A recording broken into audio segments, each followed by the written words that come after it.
Dengan bacaan ayat suci Al-Quran, semoga membawa keberkahan bagi kita semua. Amin, amin, ya Rabbal Alamin. Bapak, Ibu, dan hadirin yang berbahagia, acara selanjutnya yaitu sambutan yang akan disampaikan oleh Dr. Randus Haji Muhsyar Syam sebagai Ketua Yayasan Al-Alaq. Isra Mi'raj Nabi Muhammad SAW. Waktu dan tempat dipersilahkan.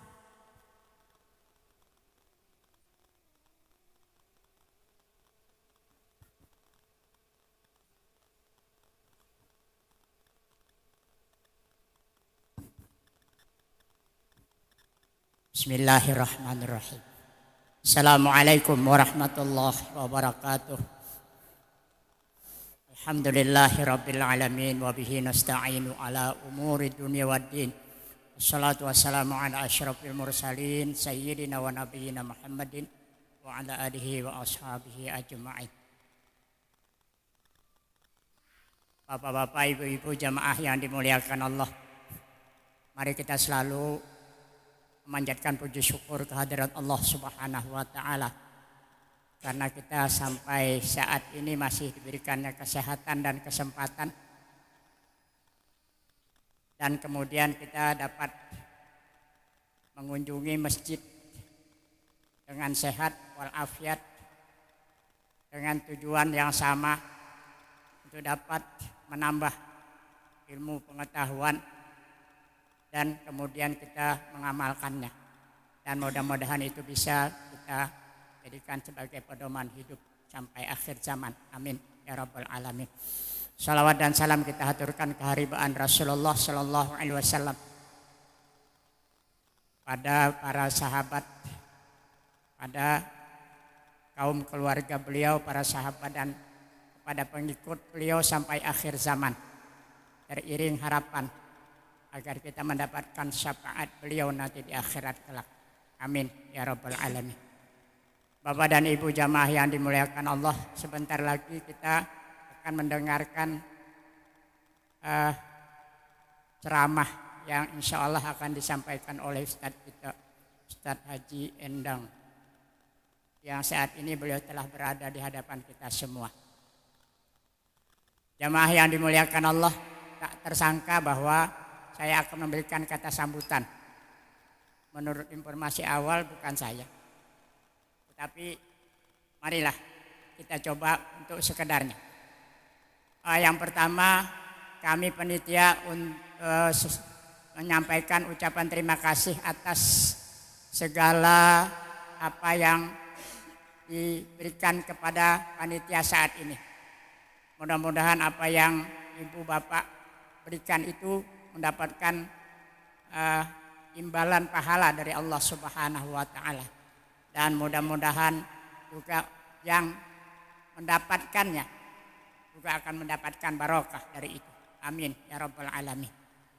Kemudian kami sampaikan pula bahwa manakala ada kekeliruan dan kesalahan yang mungkin terasa oleh kita tetapi kami tidak sengaja, mudah-mudahan Bapak dan Ibu dapat memaafkannya. Dan kemaafan itulah yang kita harapkan. Mudah-mudahan juga kemaafan itu akan membawakan kebahagiaan bagi kita bersama. Amin ya Rabbal Alamin. Selanjutnya kami ucapkan terima kasih kepada kelompok kelompok Habsyi yang telah hadir bersama kami, bersama kita di masjid ini. Mudah-mudahan juga akan mendapatkan ridho dari Allah Subhanahu wa taala. Amin ya Rabbal Alamin. Demikian yang dapat saya sampaikan, lebih kurangnya mohon maaf. Hadanallahu wa iyyakum ajma'in. Assalamualaikum warahmatullahi wabarakatuh.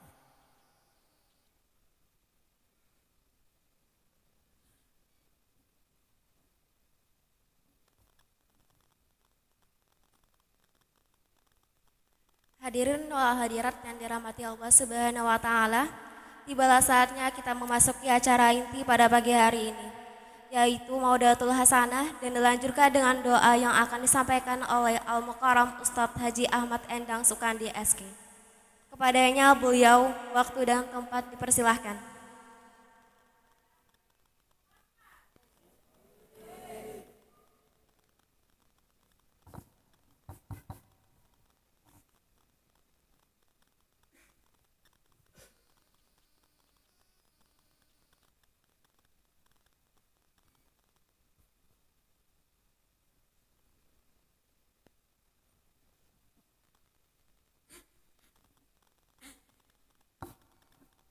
Bismillahirrahmanirrahim. Assalamualaikum warahmatullahi wabarakatuh.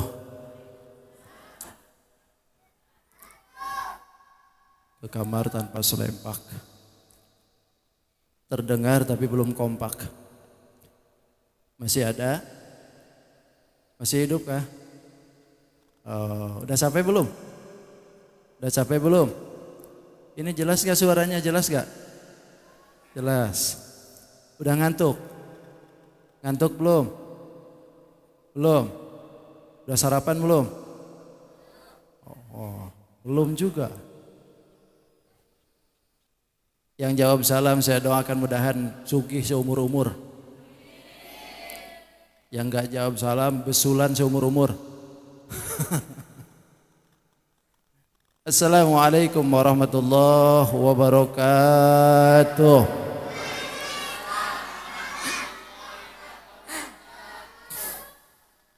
Gak mau besul ya. Alhamdulillah.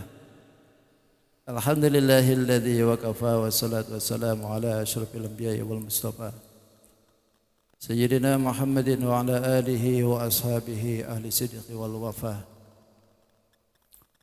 Qala rabbi shrah li sadri wa yassir li amri wa hlul 'uqdatam min lisani yafqahu qawli. Subhanaka la 'ilma lana illa ma 'allamtana innaka antal alimul hakim. Wa la haula wa la quwwata illa billahil aliyyil azim. Hadratil mukarramat wal mukarramin yang saya hormati para asatidz, para ulama, para asatidz wa asatidzah, para hujjaj wal hajjah wabil khusus al mukarramun bi hadzal maqam, imam yang saya hormati, dan juga para sesepuh wabil khusus ketua masjid Pak Haji Lutfi dan jajaran, dan juga para sepuh yang sama hadir pada kesempatan pagi menjelang siang ini yang saya hormati, para ketua RT dan juga para tokoh semuanya yang hadir. Tidak lupa juga Bapak, Ibu, para pemuda, para pemudi, adik-adik yang sama hadir, mohon maaf. Saya tidak bisa sebutkan satu persatu karena memang buku absen ketinggalan di mobil. Tapi tidak mengurangi rasa hormat ulun pada semuanya. Insya Allah yang hadir di tempat ini insya Allah barokah hidupnya. Yang hadir diberikan kesehatan oleh Allah. Mudah-mudahan kita yang hadir semuaan diberikan oleh Allah hidup barokah, rizkinya barokah, umurnya berkah, keluarga sakinah mawaddah warahmah, anak cucu yang soleh-solehah, dan semuaan bisa ibadah, beribadah ke tanah Mekah, bisa melaksanakan wukuf di Arafah, dan bisa melaksanakan Mina di Muzdalifah, dan juga bisa tawaf antara Safa dan Marwah, dan mudah-mudahan pulang ke Indonesia menjadi hidup berkah, suaminya berkah, dan bisa menikah lagi. Ini nih, ini yang gak sanggup saya aminkan ini. Yang belum aja aminnya, yang belum nikah, ini sudah punya dua, masih amin juga. Pokoknya alhamdulillah kita bertahan di sini, insyaallah semuanya gembira. Tiada kata yang terindah yang harus dihontarkan dan dilunturkan kepada kita selain daripada puja dan muji kepada Allah Subhanahu wa taala. Kita bersyukur alhamdulillah di pagi ini Allah berikan kita kesempatan, diberikan luang waktu, terlebih ringan langkah untuk bisa menjalankan kaki ke tempat yang mulia ini guna mendatangi atau memperingati Isra wal Mi'rajnya Nabi Muhammad sallallahu alaihi wasallam.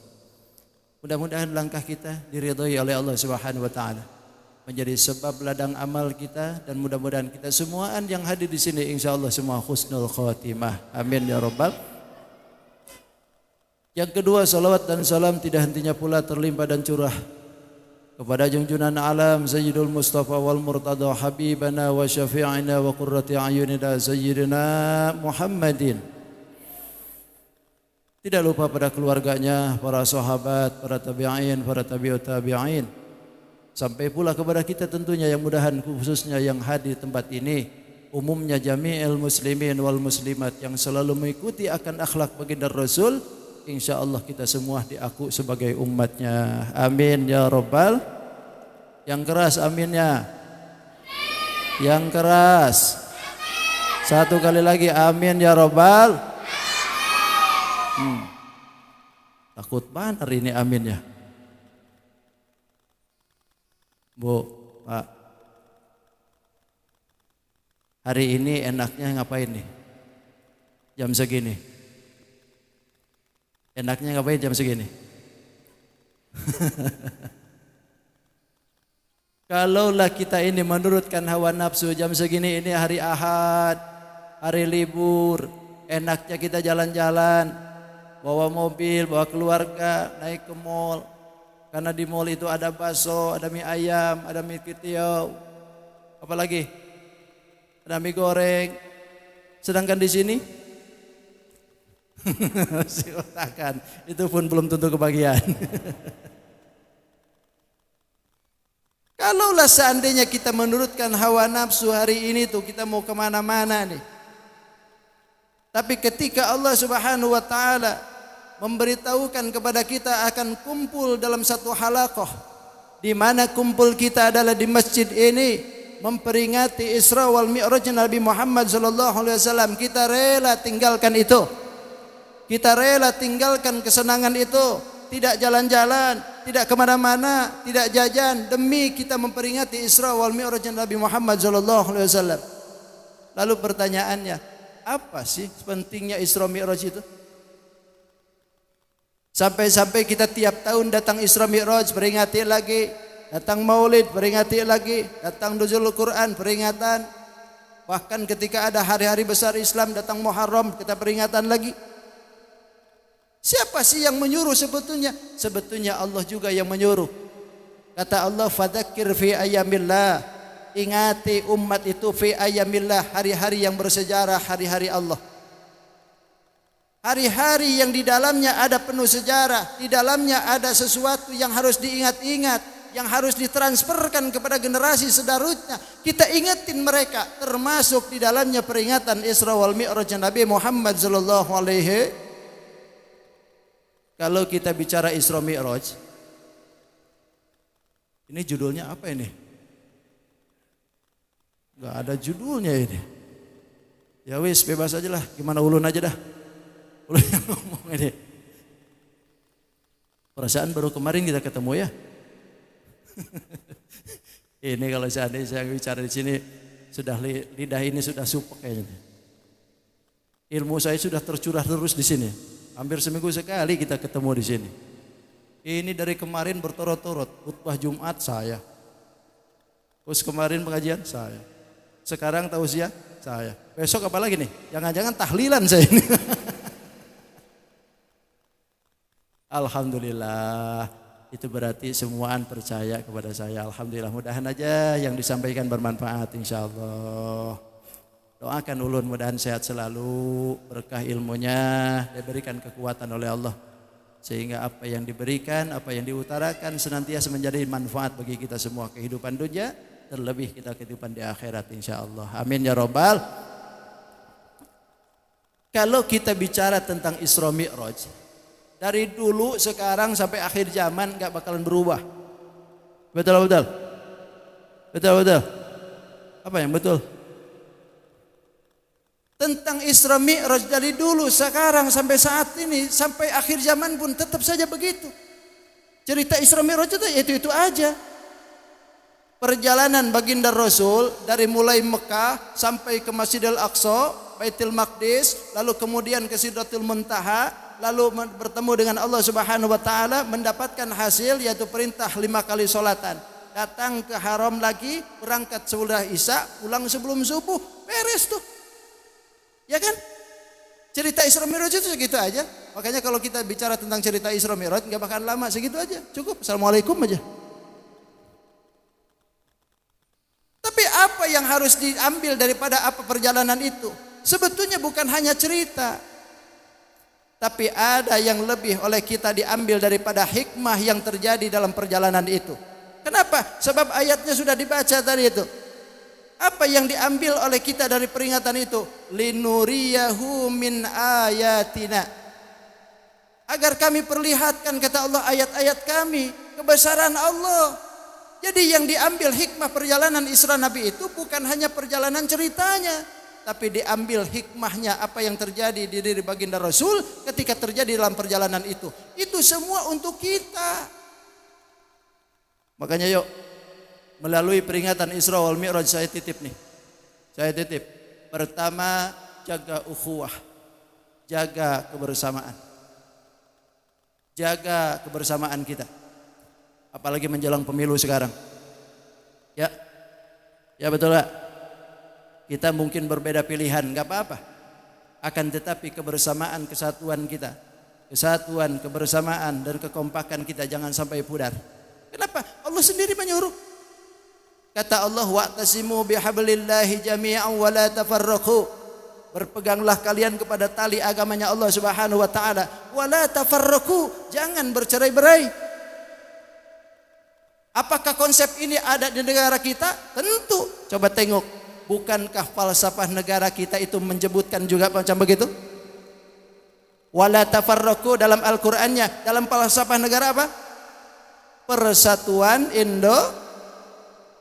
Bukankah itu falsafah kita dalam sebuah Pancasila?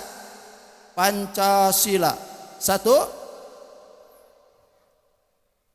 2. Ini bocah semua yang jawab. Ibu-ibunya kemana ini? Woi, jangan-jangan lupa dengan hutang ini. Ayo coba. Pancasila sebagai bentuk kenegaraan kita nih. Pancasila 1. Satunya jangan usah diucapin lagi. Itu ulun itu yang mandu. Sok katanya cinta tanah air. Ayo kita ingetin lagi tuh. Pancasila ini penting, harus dijadikan oleh kita moto dasar hidup karena Pancasila tidak bertentangan dengan agama.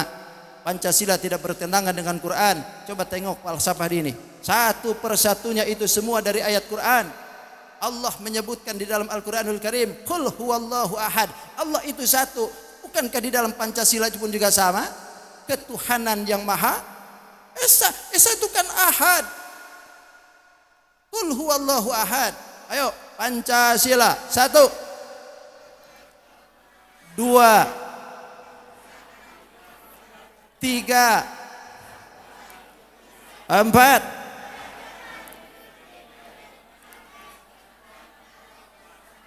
5. Oh cakep. Jadi kalau rame-rame nggak ada yang salah. Coba kalau satu-satu. Menyet. Alhamdulillah kita punya falsafah negara yang luar biasa. Siapa yang merumuskan? Itu bukan orang kemarin sore hidup. Itu bukan orang yang tidak punya ilmu. Itu orang-orang intelektual yang diberikan oleh Allah kemampuan berpikir yang jernih, yang jauh. Siapa? Para ulama. Makanya itu Pancasila sedikit banyak yang ngorek-ngorek tuh. Kenapa? Karena di dalamnya falsafahnya tidak bertentangan dengan Quran. Sementara Quran itu mereka ada yang tidak suka. Makanya datang presiden, selalu tuh masalah itu kadang-kadang dikutik-kutik. Kita bikin 1 aja. Dari 5 kita hilangkan 2. Dari 2 nanti hilangkan jadi 2 lagi. Itu tinggal 1 nanti. Nanti ujung-ujungnya sila kelimanya hilang semuaan. Itu akal-akalan yang tidak bagus. Makanya kita pertahankan Pancasila ini. Hidup di negara Indonesia harus bangga dengan Pancasila. Allahu Akbar. Ini emangnya apa orasi? Kita diberikan bingkai oleh pendahulu kita. Persatuan Indonesia harus bersatu kita ini. Boleh jadi silakan Bapak Ibu beda pandangan dalam berpolitik, akan tetapi persatuan, kesatuan, kebersamaan, kekompakan tidak boleh pudar karena itu bagian tuntutan agama. Wala tafarraqu, tidak boleh pecah.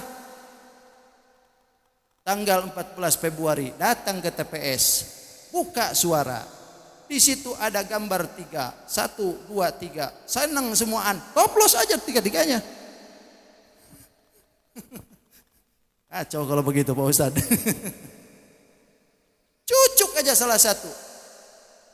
Karena ini juga putra bangsa semuaan. Insya Allah mudah-mudahan mereka amanah semua. Mudah-mudahan pemimpin kita yang akan dihasilkan dari produk ini membawa pemimpin yang adil, pemimpin yang soleh, pemimpin yang cerdas, pemimpin yang membawa negeri ini lebih baik dan lebih maju, bahkan membawa bangsa ini menjadi lebih dekat dengan Allah Subhanahu wa taala. Pilih pimpinan yang baik yang bernama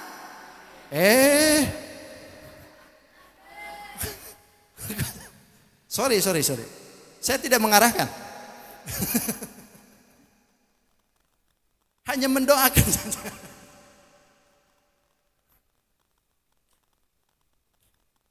Ini gara-gara amin aja Bang jadi ribut sekarang. Gara-gara beda pilihan keluar grup dari WA. Masih mending kalau keluar grupnya dari WA. Kalau keluar dari alam dunia gimana? Jadi jaga persatuan, karena ini bagian dari demokrasi kita. Ya wes, kita nih kadang-kadang 5 tahunan sekali dibikin ribut terus. 5 tahunan sekali tuh. Datang pergantian presiden ribut semuaan. Jadi akhirnya kita ini 5 tahunan kelahian. Yang di bawah asakolok, yang di atas itu ngopi bareng itu. Ya enggak? Ya enggak? Jadi yang rugi siapa? Lah kita yang rugi. Makanya kalaupun mereka itu sudah di atas, sudah jadi semuaan, lo kita ini apa bisa maju gini-gini aja toh. Ya wis pokoknya yang penting soleh aja dah. Mudah-mudahan pemimpinnya yang dapat itu soleh, amanah insya Allah. Amin ya rabbal. Amin lagi Bang. Yang kedua, dalam peringatan Isra wal Mi'raj, apa yang harus diambil hikmahnya? Yang kedua adalah jangan tinggalkan masjid. Karena perjalanan Isra Mi'raj itu bukankah dari masjid ke masjid? Subhanalladzi asra bi'abdihi lailan minal masjidil haram ilal masjidil aqsa. Bukankah Masjidil Haram itu adalah masjid? Al-Aqsa pun juga adalah masjid. Apa ini yang diambil hikmah? Kita ini tidak boleh jauh-jauh dari masjid. Nabi diberikan oleh Allah tugas untuk perjalanan itu masjid ke masjid. Kita pun juga begitu. Ramaikan masjid, ramaikan berjamaah. Kenapa? Sebab kalau berjamaah kita ini menunjukkan kekompakan. Bukankah karena dengan berjamaah baginda pun mengatakan kepada kita, alaikum bil jamaah, tetaplah kalian selalu berjamaah, berkelompok. Kenapa? Karena dengan berjamaah Allah turunkan rahmat. Al jamaatu rahmatun. Berjamaah itu turunnya rahmat. Sedangkan kita ini bercerai, wal furqatu adzabun. Bercerai-berai itu adalah siksaan. Makanya pantas Jenderal Sudirman itu mengatakan, bersatu kita teguh, bercerai kita kawin lagi, Pang. Cerai, kawin lagi aja. Bersatu kita teguh, bercerai kita runtuh, nggak ada kekuatan. Makanya ramein berjamaah, ramein masjid. Pak Ustadz, saya ini di rumah Pak Ustadz berjamaah juga di dengan bini. Ya alhamdulillah, bagus aja. Tapi jangan setiap waktu di situ. Ini sebulanan, setahunan di rumah aja terus-terusan. Jangan. Laki-laki itu ke masjid. Kalaupun nanti bisa di rumah, kali-kali aja. Memang harus juga Bapak Ibu di rumah. Kali-kali. Bapak jadi imam, ibu jadi makmum, anak kita jadi makmum, semuaan. Untuk apa? Itu disebutnya dramatisasi. Membikin satu drama, bahkan tujuannya untuk mendidik anak bini. Supaya ketika kita sholat, imamnya adalah bapak yang benar jadi imamnya. Didengar sama bapak, sama bininya. Didengar sama anaknya. Wih, bacaan bapak cakep. Bacaan bapak bagus. Bacaan bapak hebat. Sholatnya bapak lama. Kenapa? Meneng gak bisa baca.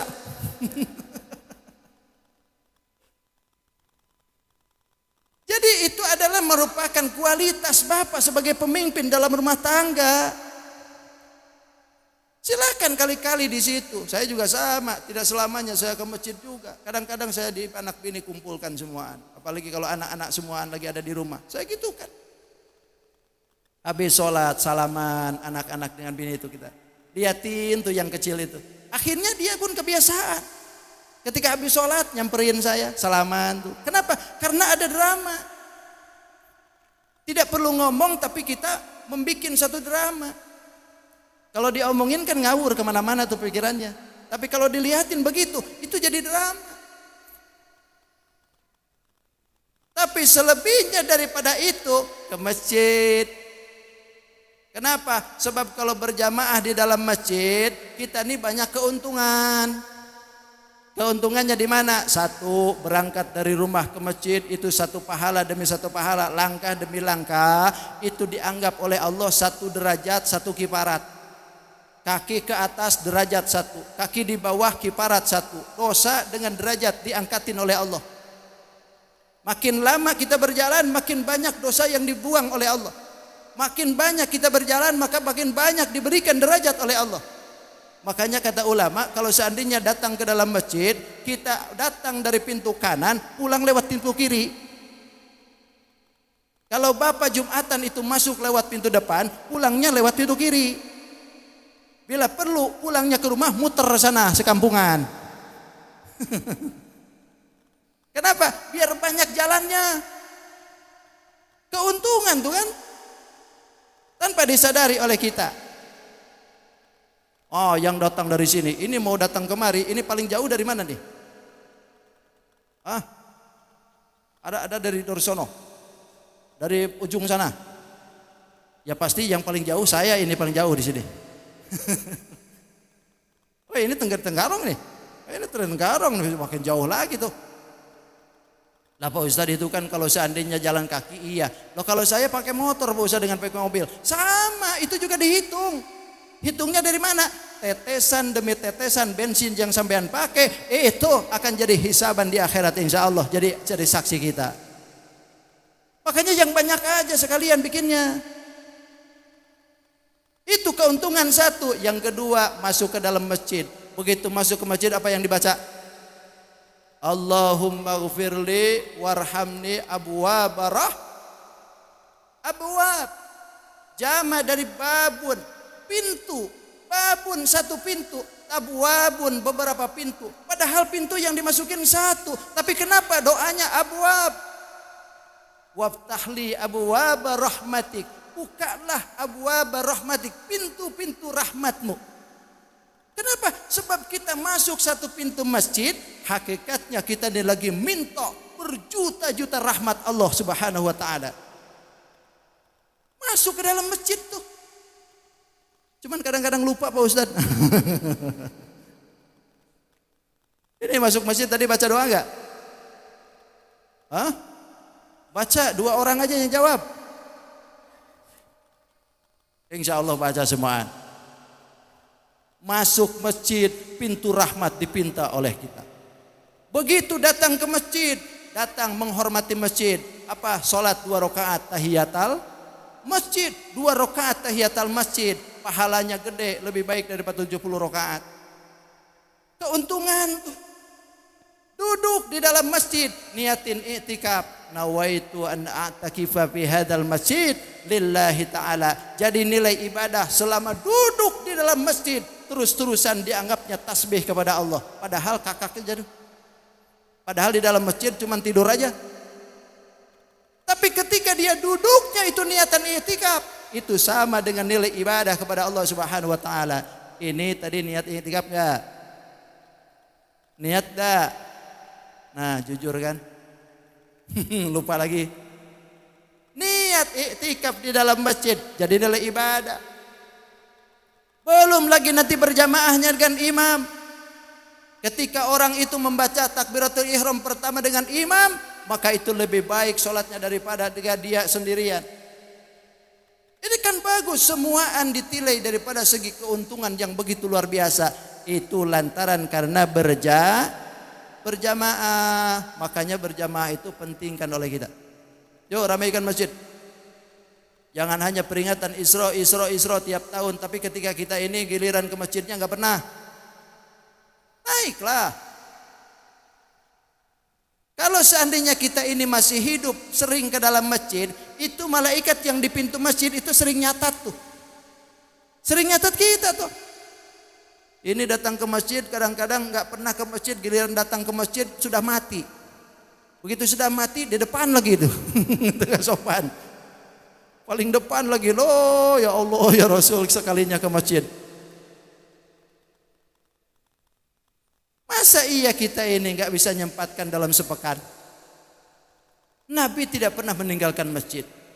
Lailan minal masjidil haram ilal masjidil aqsa. Itu kan masjid ke masjid. Itu memberikan isyarat, perjalanan itu memberikan pendidikan kepada kita bahwa kita pun tidak boleh meninggalkan masjid berjamaah, ramaikan masjid. Ramaikan pengajian. Sebab kalau seandainya orang itu sering di dalam masjid, ramai di dalam masjid, sementara inilah yang ditakutkan oleh Israel. Inilah yang ditakutkan oleh mereka-mereka yang tidak suka. Sebab kekompakan kita di dalam berjamaah itu ada yang tidak suka mereka. Apa? Penyebutan kalimat amin. Woi. Amin. Bukan karena kampanye loh. Bani Israel itu tidak suka dengan orang Islam itu 3. 1, assalamualaikum. Yang kedua adalah kalimat amin. Yang ketiga adzan. Itu sudah dari dulu Nabi sudah nyebutin 3 hal ini tidak suka mereka tuh. Makanya ketika nyebutin amin pasti ditentang tuh. Bagaimana caranya supaya dia nggak maju? Kenapa? Ampun. Oi, makanya yuk ramein berjamaah, ramaikan pengajian. Pentingnya dalam kajian itu membuat kita hati tenang, membuat ilmu jadi bertambah, pengetahuan makin luas, bahkan kesannya tidak ekstremis. Kalau ilmu itu sudah bertambah, tidak ekstrim, dikit-dikit bid'ah, dikit-dikit neraka. Emangnya sampean yang punya surga apa? Halo. Inilah penting jaga berilmu. Kalau berilmu itu kan enak. Semua makom itu punya ilmunya, punya cara masing-masing. Ya enggak? Ya kan? Adzan pakai ilmunya kan enak tuh. Kenapa? Karena makomnya di situ. Ada orang yang berfatwakan adzan itu tidak boleh panjang-panjang. Tuh di Mekah aja adzannya enggak panjang-panjang. Lalu saya pikir, saya ini beberapa kali ke Mekah, adzannya panjang banget. Lalu ini orang menyatakan dalam fatwanya divideoin lagi, nggak boleh panjang-panjang karena itu merupakan bagian daripada tajwid. Tajwidnya jadi salah katanya. Coba tengok adzan orang Arab. Pernah dengar kan? Sering dengar tuh. Ada di HP terus kadang-kadang atau di televisi. Kalau adzan dia panjang tuh. Allahu Akbar, Allahu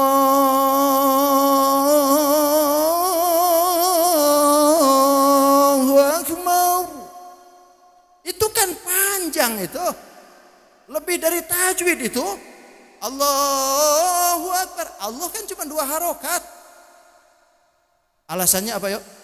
Kata saya kenapa nggak boleh panjang? Itu tajwid itu mad tabi'i cuma 2 harokat. Ini kan panjang banget, nggak boleh. Itu namanya hungul.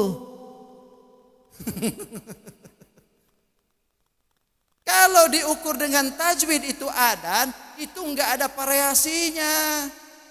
Coba tengok kalau seandainya nggak ada pakai variasi. Allahu Akbar, Allahu Akbar. Asyhadu an la ilaha illallah. Asyhadu an la ilaha illallah. Asyhadu anna Muhammadar Rasulullah. Asyhadu anna Muhammadar Rasulullah.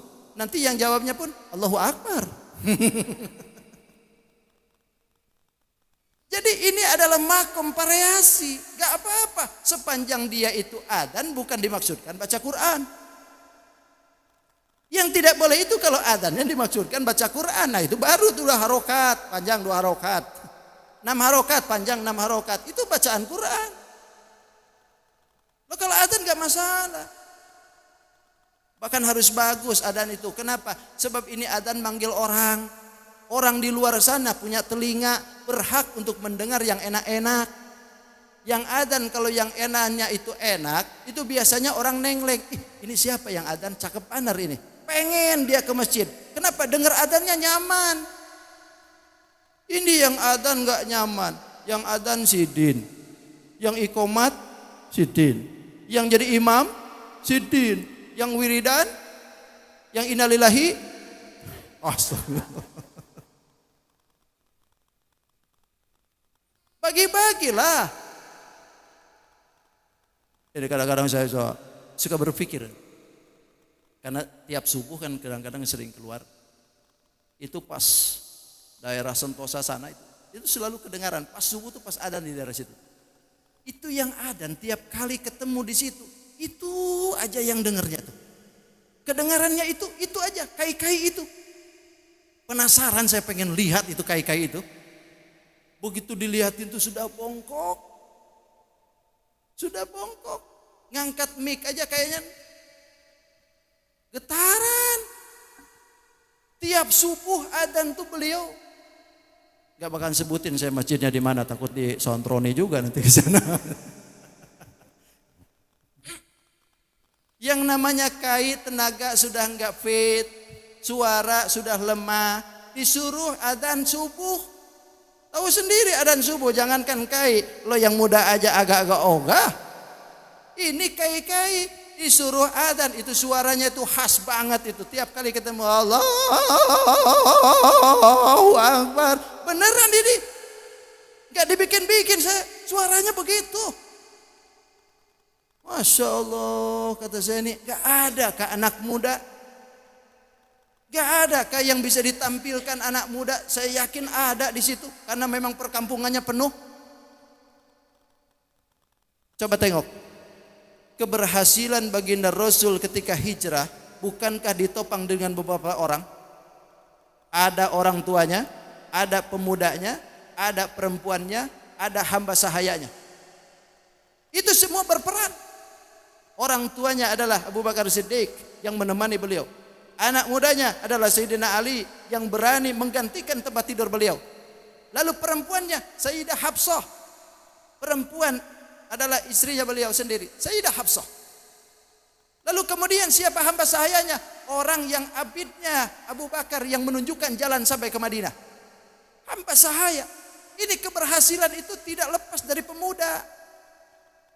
Makanya kalau pengen keberhasilan dalam masjid supaya rame, pemuda jangan dilupakan.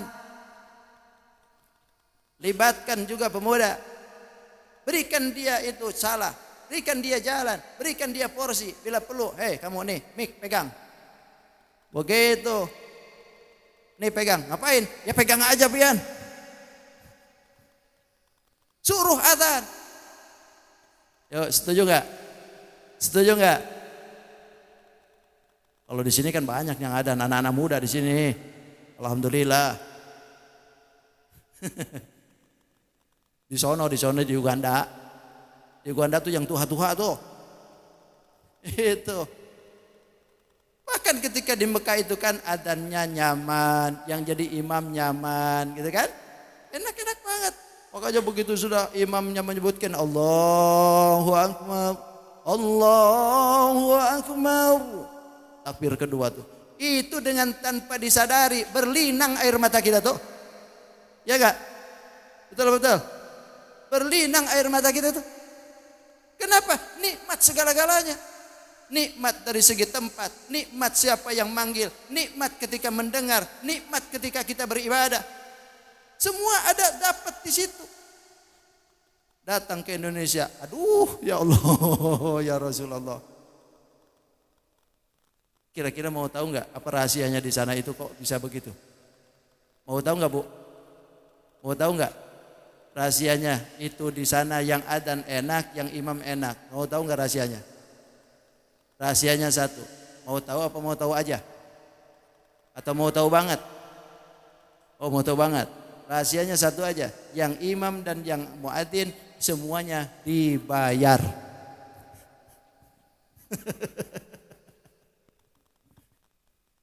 Nah iya selektif. Siapa yang harus maju itu tidak sembarangan. Tidak semua orang itu bisa di situ. Diseleksi. Maka kita pun juga kalau mau adzan seleksi dulu. Suaranya kayak apa dia? Terus lafadznya kayak apa dia? Jangan-jangan dipanjangin adzannya itu, lafadz-lafadznya. Kan suka ada kadang-kadang Allahu Akbar, Allahu Akbar. Itu adzan Allahu Akbar aja dipanjangin. Itu kalau dalam bahasanya, dalam pengertiannya, kalau Allahu Akbar aja itu maha besar. Tapi kalau seandainya Allahu Akbar itu gendang gede. Kan jauh banget tuh. Dari segi bahasanya harus diteliti. Coba bayangkan, di imam di sana itu menurut catatan kemarin, yang muadzin itu gajinya berapa coba? 50 juta. Yang jadi imam 150 juta itu. Rumah dikasih, fasilitas dikasih, mobil dikasih, bini 4. Apa enggak nyaman hidup? Pantesan. Makanya kalau datang ke Indonesia, dengar adzannya beda dengan di sana. Udah jangan ngomong sudah. Datang ke Indonesia, kai-kai subuh yang adzan, kedengarannya pun ya Allah, Masya Allah, ya Rabbi. Jangan komen. Allahu Akbar, Allahu Akbar. Allahu Akbar, Allahu Akbar. Hah? Setengah lagi itu. Tinggal Senin Kamis aja itu dah.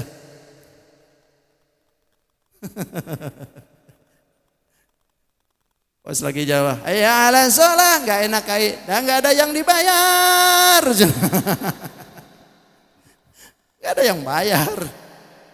Lah Pak Ustadz, kalau seandainya adzan dibayar, yang imam dibayar, berarti bukan lillah. Nah ini nih penyakitnya di kita tuh di sini nih.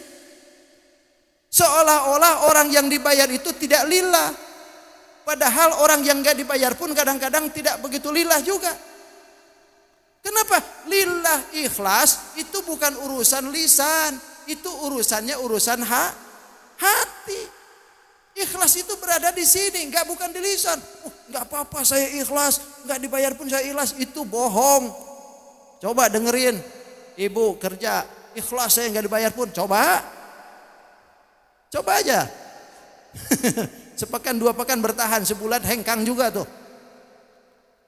Itu bukan urusan ikhlas, itu bukan di lisan tapi di hati. Makanya orang datang ngaji dibayar bukan berarti tidak ikhlas. Justru kadang-kadang yang tidak dikasih itu gak ikhlas. Ya enggak? Saya datang jauh-jauh dari Bengkuring kemari. Tujuan saya ngaji, bukan masalah duit. Itu masalah duit enggak masalah. Tujuan saya yang penting ngaji. Ada duit saya terima, enggak ada duit saya minta.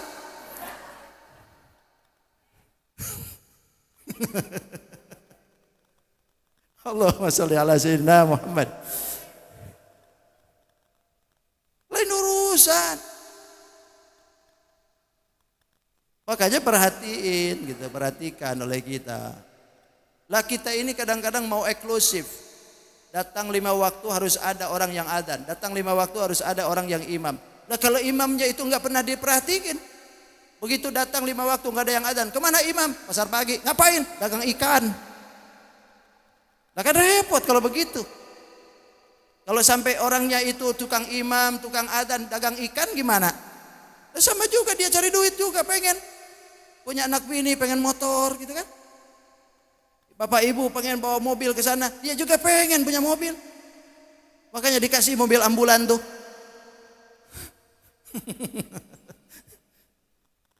Itu kalau mau dipakai Pak Ustadz, itu ambulannya dicopot aja dulu di atasnya. Biar aja duluan. Begitulah cara kita memperhatikan orang.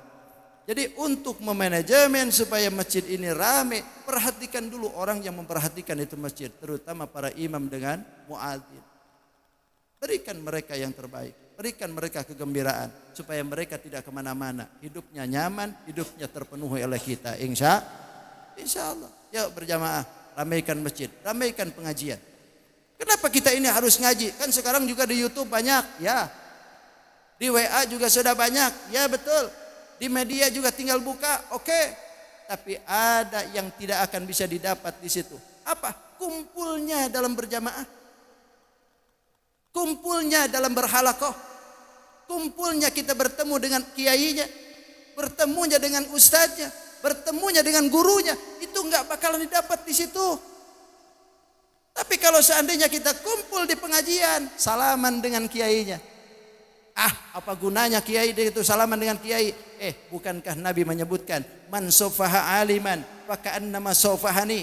Siapa orang yang bersalaman dengan orang alim, maka seolah-olah salaman dengan aku.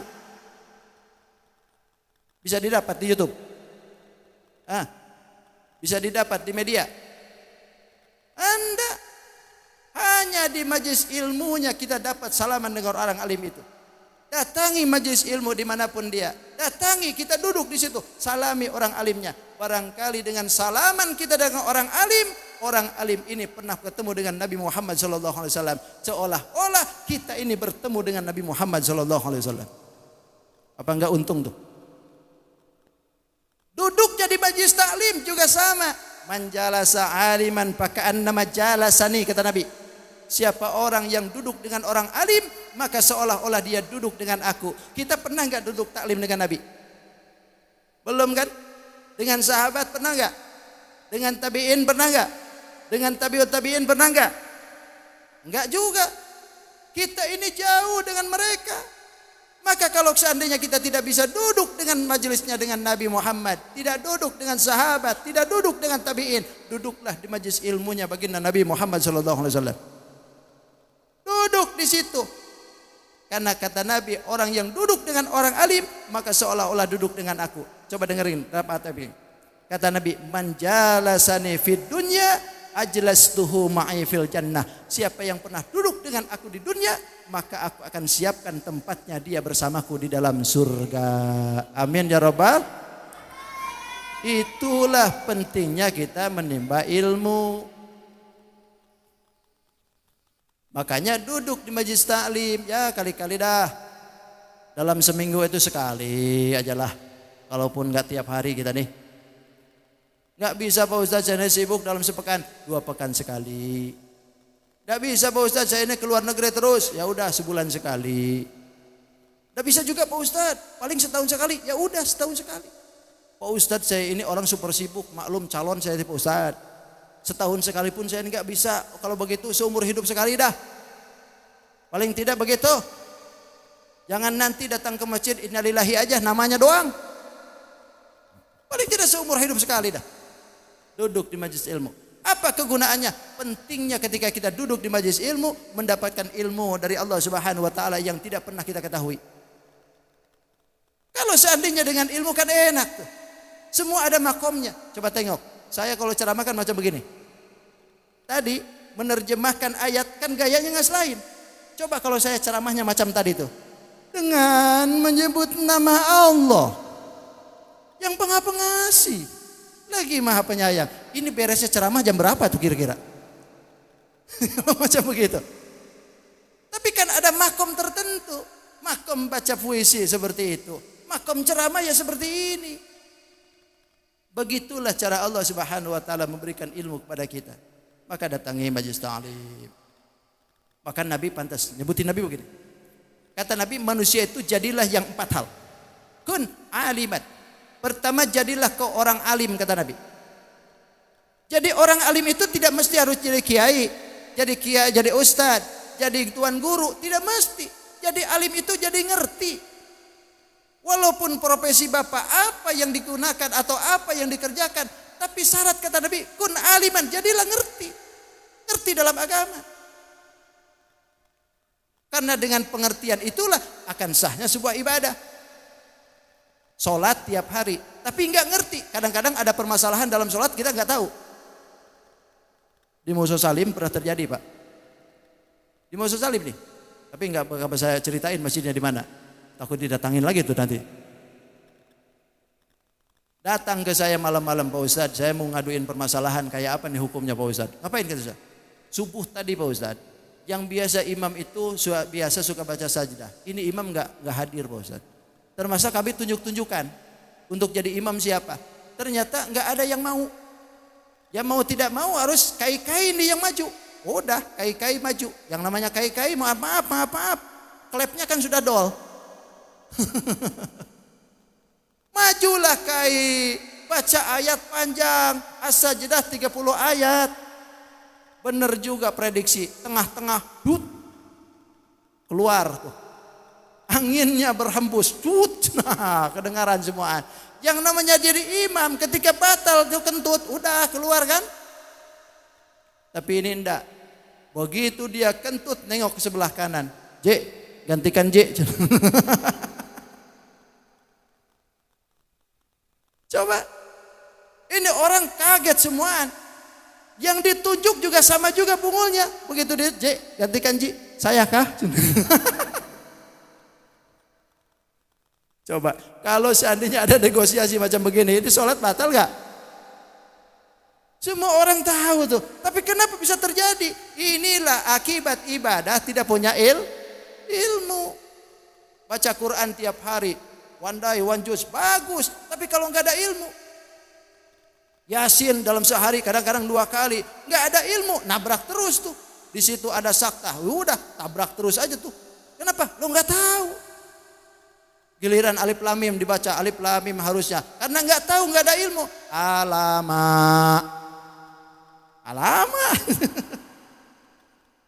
Ada ayat nun wal qalami wa ma yasturun. Karena ketidaktahuan.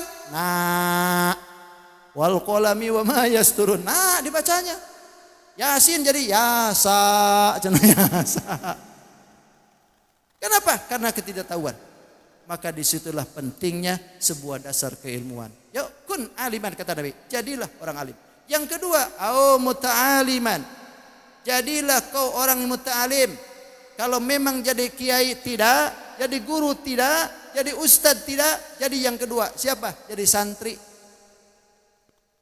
Jadi muta'alim, mau belajar.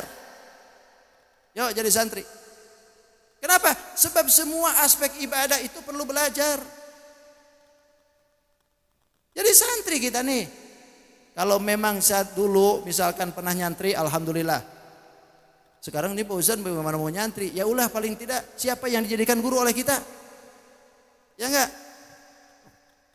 Pentingnya sebuah guru itu bukan hanya di dunia, di akhirat pun juga penting.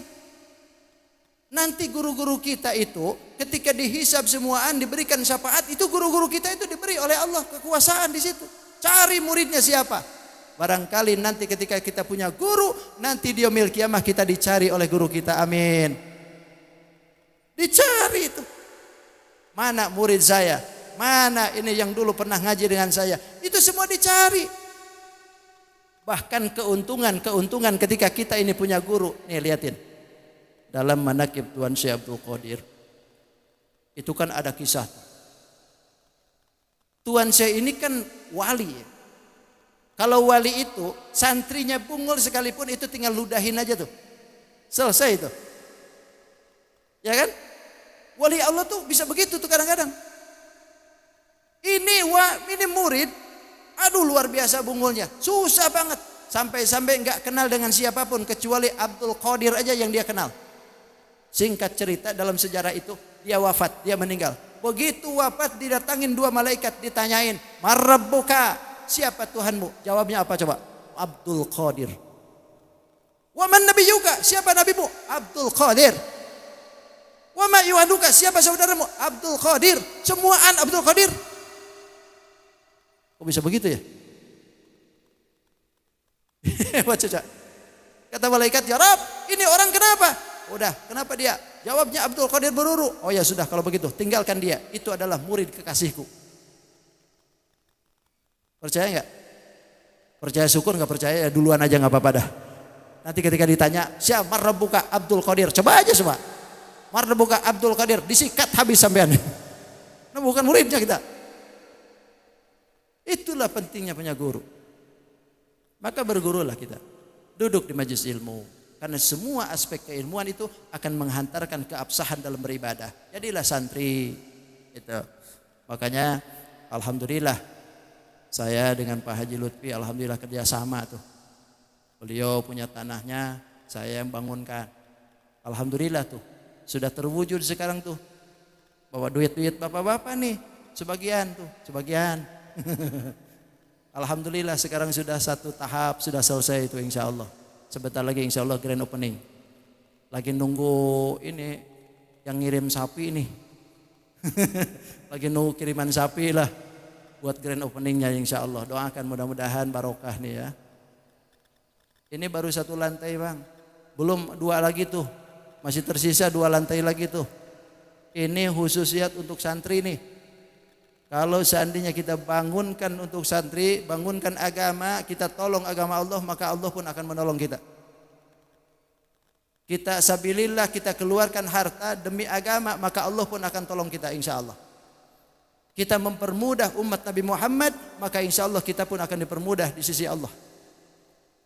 Apapun bentuknya yang dikeluarkan kita demi agama Allah, Allah tidak akan bakal diam. Pasti Allah akan ganti semuaan. Insya. Makanya saya doain mudah-mudahan yang nanamkan duit di pondok saya ini, insya Allah barokah, duitnya makin banyak insya Allah. Insya Allah barokah hidupnya insya Allah. Kita doakan mudah-mudahan nanti ke depan makin maju, beliau juga makin sehat insya Allah. Mudah-mudahan semua yang dikeluarkan itu kalau diukur dari duit berapa itu, luar biasa itu, tanah tuh mahal itu situ. Tapi beliau enggak, demi terwujudnya agama Allah rela diberikan kepada pondok pesantren. Begitulah hidup tuh harus begitu. Sebab kalau seandainya kita beli tanah banyak-banyak lalu kita mati, lalu siapa nanti yang akan memanfaatkan? Ya enggak? Ibu punya emas banyak, alhamdulillah. Tapi kalau ibu mati, siapa nanti yang ambil? Woi. Dipelosotin ketika mandi, ditaruh baik-baik sama suami. Nangisnya cuma 2 hari doang. Begitu sudah selesai, mana emas mamamu itu? Dijual akhirnya. Kalau seandainya suami kita amanah, ada hutang kita bayar, ada amanah kita tunaikan, ada wasiat kita tunaikan. Lah kalau enggak amanah, nah kan kawin lagi contoh. Saya enggak mulai. Dipelorotin oleh kita itu semua, ditinggalkan oleh kita. Apa yang akan terjadi bagi kita kalau seandainya meninggalkan seluruh harta tanpa diberikan kepada agama? Rugi kita. Siang malam kita bekerja, pulang malam, berangkat malam, lalu hasilnya tidak ada untuk kita di akhirat. Rugi kita. Makanya Allah menyebutkan wa anfiqu min qabli ayyati ahadakumul maut fayaqula rabbi laula akhartani ila ajarin qarib fa asaddaqu akum minas solihin. Kata Allah di dalam Al-Qur'anul Karim, berinfaklah kalian min qabli ayyati ahadakumul maut, sebelum datang mati. Sebab kalau orang sudah mati nanti akan berkata, Rabbi laula akhartani ila ajalin qarib. Ya Allah, sebentarkan saja ajalku, sebentar saja. Pengen apa? Fa asaddaqu, pengen balik ke alam dunia, pengen bersedekah. Wa kum minas solihin, dan pengen menjadi orang yang soleh. Itu sudah balik ngomong begitu, gak ada guna. Ya gak? Betul. Ini sudah kelamaan nih ngomong Pak Ustaz dah. Ngomong betul aja payah nih kita. Jadi kita ini kalau seandainya diberikan oleh Allah kemuliaan berupa harta yang melimpah, ayo tasarrufkan untuk Allah Subhanahu wa taala. Kapan lagi? Ajak ini kita. Kita ini sudah kaya.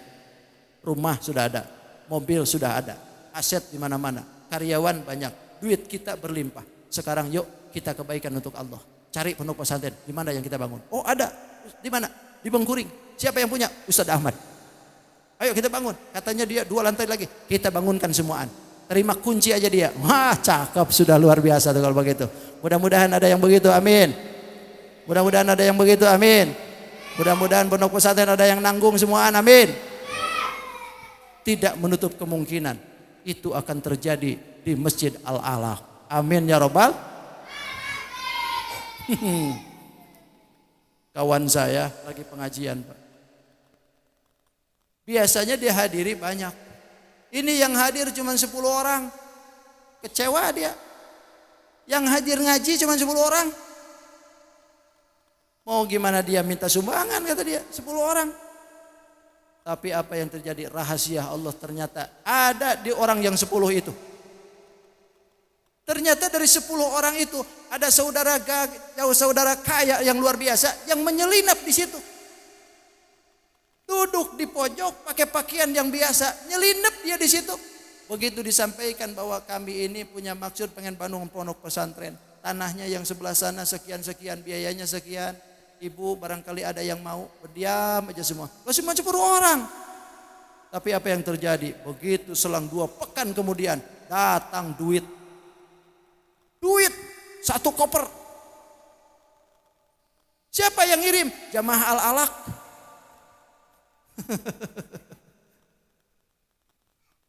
Ternyata yang ngirim itu ibu-ibu yang di pojok itu. Coba, ini rahasia Allah tuh begitu. Ini juga belum ketemu aja nih. Insya Allah nanti bakal datang juga tuh duit ke Bengkuring insya Allah. Alhamdulillah. Ini juga alhamdulillah pembangunan itu nggak lama ini. Setahun aja nih alhamdulillah. Alhamdulillah Allah berikan takdirnya. Mudah-mudahan nanti pada grand opening ibu hadir semua insya Allah. Bapak bisa hadir semua ke sana ya. Insya Allah kita hadirkan semua.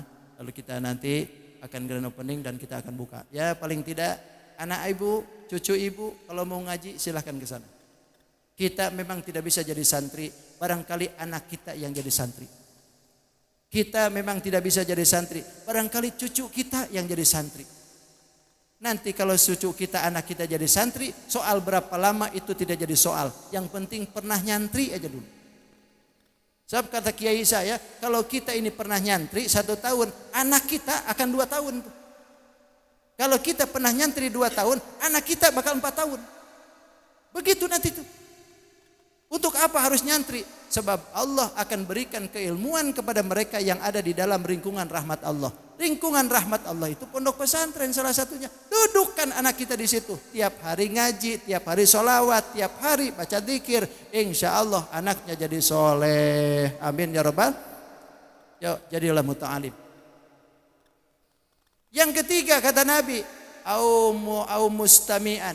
Jadi kiai tidak bisa, jadi santri enggak bisa. Jadi yang ketiga, au mustami'an, jadi jamaah. Jadi pendengar aja dah.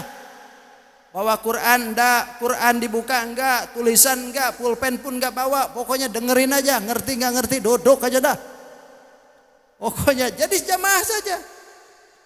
Itu penting kata Nabi. Kenapa? Sebab untayan kalimat demi kalimat yang dilontarkan dalam keilmuan masuk ke dalam telinga, maka itu telinga akan menjadi nilai ibadah. Telinga ini berhak untuk ibadah. Salah satu ibadahnya telinga adalah mendengar untayan kalimat Allah. Dengarkan dia dengan kalimat-kalimat Allah.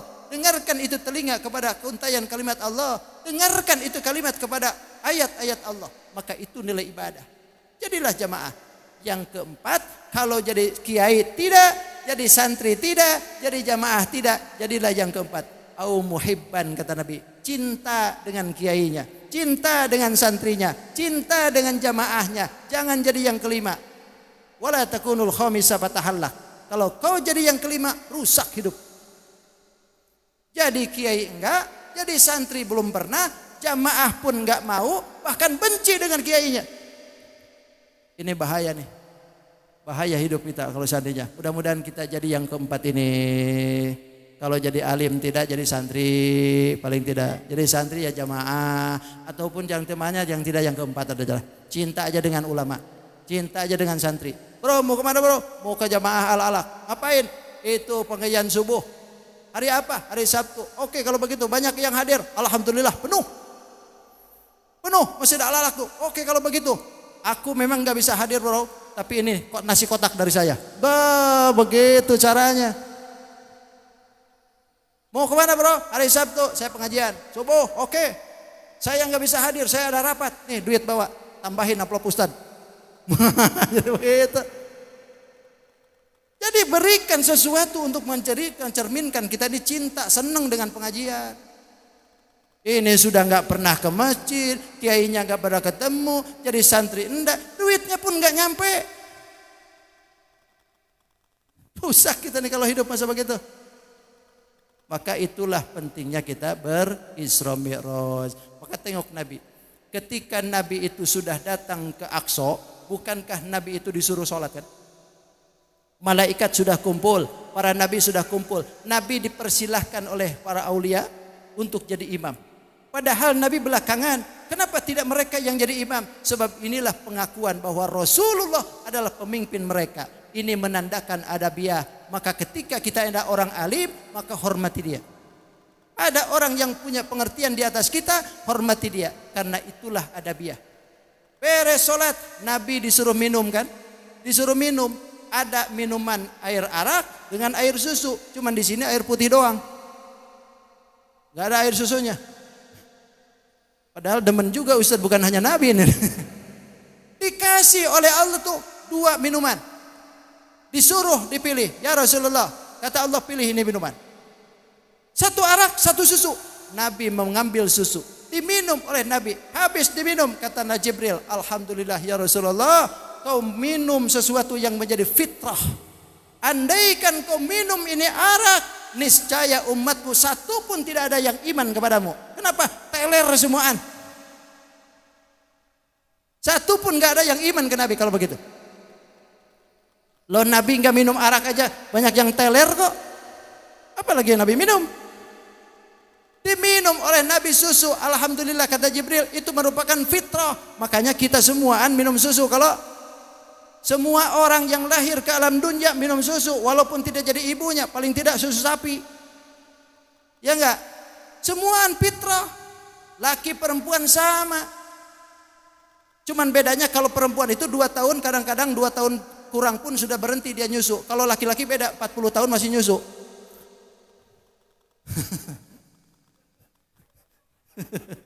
Apa yang ngerti? Diberikan oleh Allah fitrah. Bahkan kata Nabi, kata ulama, itu susu itu enggak dihabiskan semua. Ada disisain dikit. Disisain dikit oleh Nabi itu. Begitu sudah disisain, kata Jibril, alhamdulillah ya Rasulullah, kau susunya disisain dikit. Kenapa? Andaikan kau minum seluruhnya itu susu, niscaya umatmu yang sudah iman akan niscaya semua terlena dalam kenikmatan. Sudah iman saja dan terlena dengan kenikmatan. Akhirnya enggak mau ngaji, enggak mau berjamaah, enggak mau ke masjid, enggak mau gotong royong. Kenapa? Nyaman pak di rumah. Rumah ganal, segala fasilitas ada, kasurnya empuk, AC dingin, mantap sudah. Akhirnya begitu sudah disisain, kata Jibril, alhamdulillah ya Rasulullah, kau susunya disisain dikit. Kenapa? Andaikan kau minum seluruhnya itu susu, niscaya umatmu yang sudah iman akan niscaya semua terlena dalam kenikmatan. Yang sudah iman saja dan terlena dengan kenikmatan. Akhirnya nggak mau ngaji, nggak mau berjamaah, nggak mau ke masjid, nggak mau gotong royong. Kenapa? Rumah ganal, segala fasilitas ada, kasurnya empuk, AC dingin, mantap sudah. Akhirnya dingin. Ada nggak mau peduli. Itu karena susunya nggak dihabisin. Coba andaikan dihabiskan. Terlena kita semuaan dengan itu. Untung alhamdulillah Nabi gak habis kunjung, banyak ulama kita ini yang terlena dengan masalah itu. Oleh karena itu pentingnya sebuah perjalanan ini tentu bukan hanya kisahnya yang setiap tahun kita ulang dan ulang, akan tetapi pengertian daripada perjalanan itulah yang harus kita ambil secara risalahnya. Apa yang dilakukan oleh Nabi sejatinya juga merupakan adab tata krama untuk kita dalam kehidupan. Mudah-mudahan Allah Subhanahu wa taala selalu memberikan hidayah kepada kita, memberikan inayah dan kekuatan agar apa yang dilakukan oleh kita semata-mata kita karena Allah dan mengikuti ajaran baginda Rasul Nabi Muhammad sallallahu alaihi wasallam. Amin ya rabbal alamin. Cukup sudah, terima kasih atas perhatian. Sudah jam 12 kurang 1 jam. Insya Allah kita ketemu lagi di lain hari dan sebal yang akan datang. Terima kasih atas segala perhatian. Mohon maaf atas segala kehidupan. Kembali ke papan, terima kasih. Cukup sekian dan terima kasih. Hadanallahu wa iyyakum ajma'in. Assalamualaikum warahmatullahi wabarakatuh.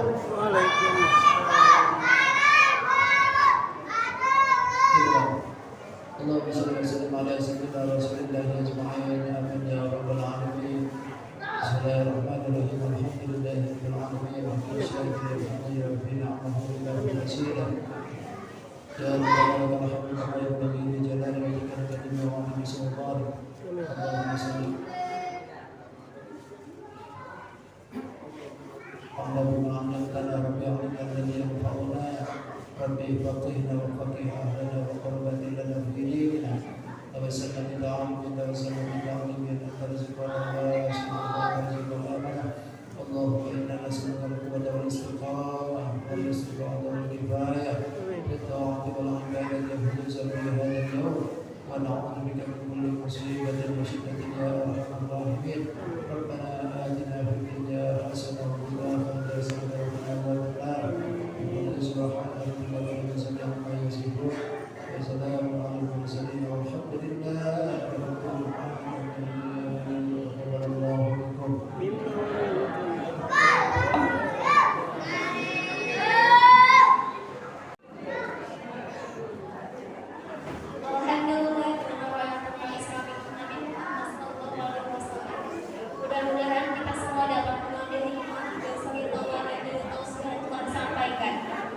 dan kita senantiasa